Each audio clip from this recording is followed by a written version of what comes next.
a Navy man. Okay, cool. Well, your next act, I'm so excited. We've never been able to get to see him do such a long amount of time. So I hope that you guys enjoy Will Kelly as much as I hope you do. So if you can put your hands together for a featuring act, Mr. Will Kelly.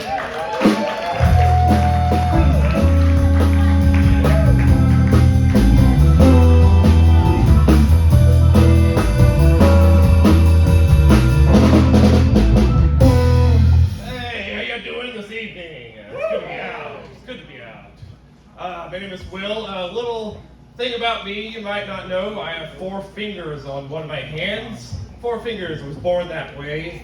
And it's really not that bad. It's kind of nice sometimes. It's actually a little bit like being a superhero. If your superpower is just getting to the bottom of a can of Pringles. It's alright. It never really helped me back much in my life. It never really stopped me from doing much of anything. Only couple of times I can think of it really was an inconvenience for me. And the first was when I was learning how to count and do math and stuff. You know, the other kids had 10 even fingers to count on, and I just had to improvise a little bit. I had to go like, I don't know, 7, 8, 9, 10. Whoa! Woo! What's that? We were taking the math quiz, and the teacher's like, "Well, why are your pants off?" Like, trying to show you where I learned in class. I don't know. It's like math a lot. I don't know. The other time it kind of screwed with me was actually the other day. I was in line at the cafeteria at work, and this guy cuts in front of me. So I give him one of these. And he's like, "Will, what are you doing?" I'm like, "Just gave you the middle finger." He's like, "No, you're not." I said, "Yes, I did." I said, "No, you didn't." "Yes, I did." I said, "You don't have a middle finger." Fuck, he's right. They're even numbered. So I just choked them to death. Because I can still do that. Which finger's on your trachea, Terry?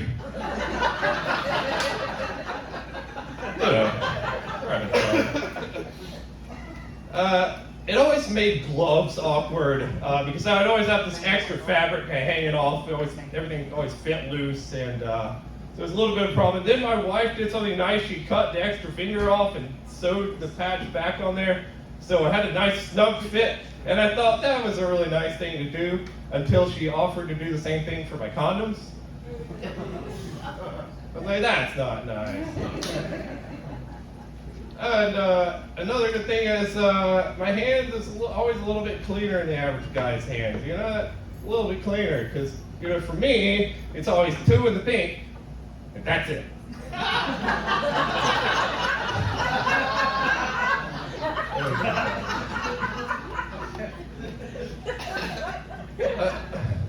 I'm glad I'm missing a finger though, not a toe, like toes on the foot. It's always been weird to me, a little bit strange. I can't really. It kind of creeps me out. They have weird feet. They walk strange. I just can't stand for it. All right. If they're missing enough toes, they can't stand for it either. But sorry, man. Any of these toe missing fuckers around here today?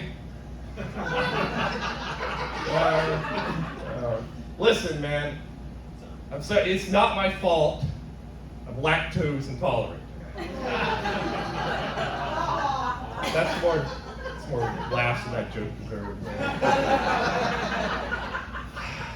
I work in a hospital, you know, and when you work in a hospital and you do comedy, you got to be careful not to do too much self-deprecating humor, because otherwise they'll have people in the next stage, this guy just talking to his wife like, "Honey, I just found out I have leukemia," which I know that sounds bad, but it was told, I got diagnosed by the guy who couldn't count to 10 without looking at his dick.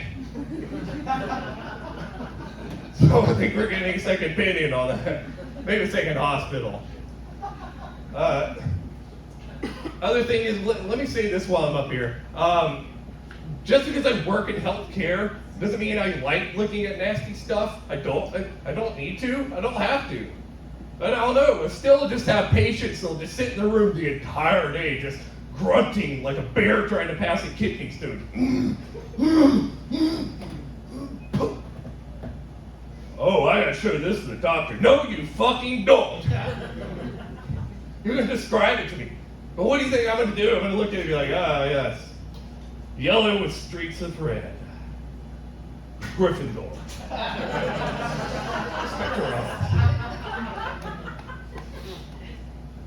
I'm always really careful about things I post online, put on the internet there. And part of it's because of my job, but also part of it's because I just have this weird, irrational fear that one day I'm going to die in a sudden and tragic accident. And the last thing I posted online would be how I'd be remembered for all of eternity. Is it just me? Anyone ever felt that? Maybe it's just me. But I just feel like someone's going to get up at my funeral and be like, okay, dearly beloved, we are gathered here to remember Will Kelly. A man who loved his friends and his family, and a man who loved to travel. So I now read to you his final words to his friends and his family. American Airlines can eat a dick.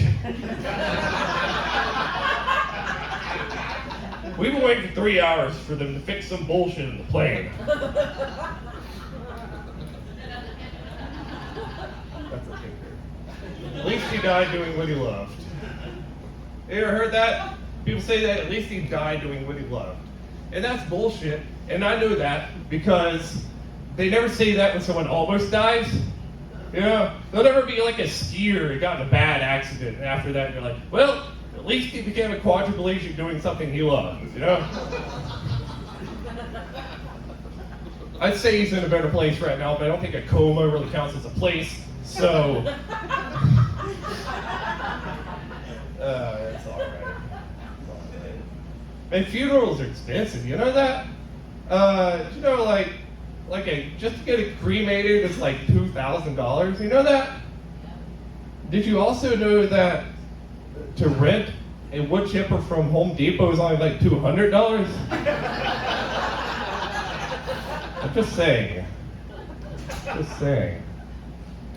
You know, weddings are expensive too. I went to a wedding the other day, and one thing I've noticed is they don't do that thing where they ask the congregation if anyone has any objections. You know, they don't do that really anymore, and that's fine. That's okay. But I kind of wish they would pick it up in other other places. You know, like it wouldn't hurt. You know, all I'm asking is once in a while, the cook at Applebee's would just come out and be like, all right, bro, if anyone has any reason why I should not unite this steak in this microwave, speak now or forever chew your meat.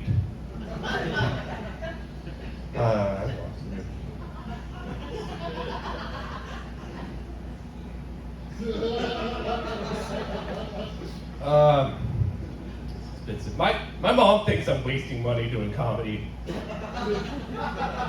But that's real funny because she's the one who threw away my entire collection of Pokemon cards. Okay? Yeah, Mom. Do you know how many nerdy, hand-in-the-pants, lick-the-bottom-of-your-shoe kids I had to hang out with to get that? Do you know how many chicken nuggets I had to give up? I didn't have enough protein, Mom. You know what I did have? A first edition holographic Zapdos. That's what I had. And that Zapdos was going to put you in a okay nursing home one day. But that ship has sailed. Oh, man.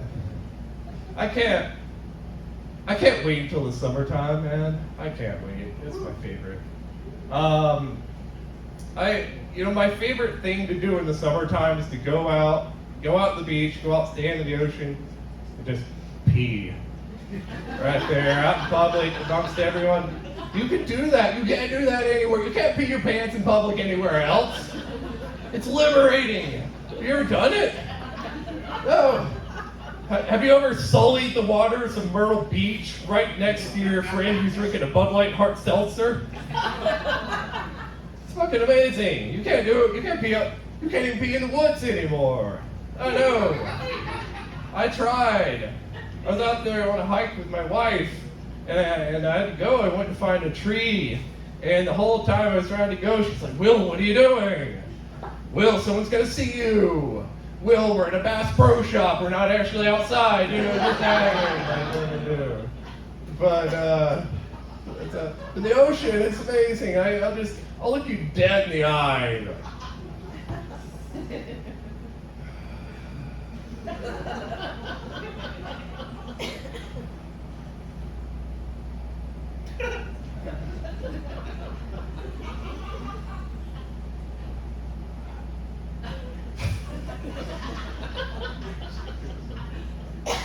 I've been listening to a lot of different music lately.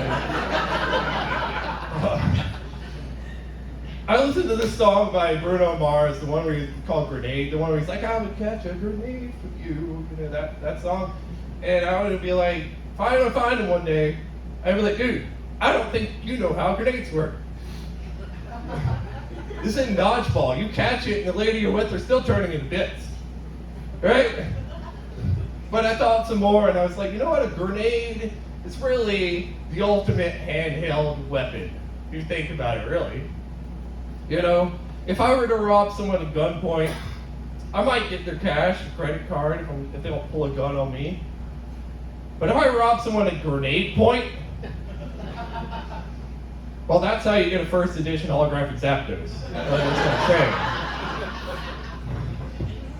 If I go to Waffle House with a gun, I'm kind of just another face in the crowd up there.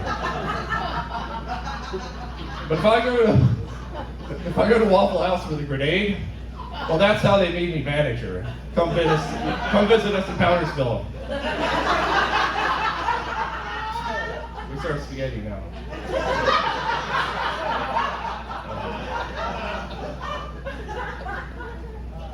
The other thing, I started listening to some country music, and I really think that country music doesn't get its due for the complexity that is in some of these songs. Like, I listened to this song by Kenny Chesney. It's called "She Thinks My Tractor's Sexy," and when my friends and I were kind of going back and forth, like, what's the song? What was he trying to say here? And so I emailed Kenny Chesney, and he got back to me. Can you believe that? He did. And he told me what the song really means. And so I changed the lyrics just a little bit. And so the band and I are going to play this song. It's the first time ever, with the help of Project Quasar. We're going to play to you what the song's really about. So, hope you enjoy. All right.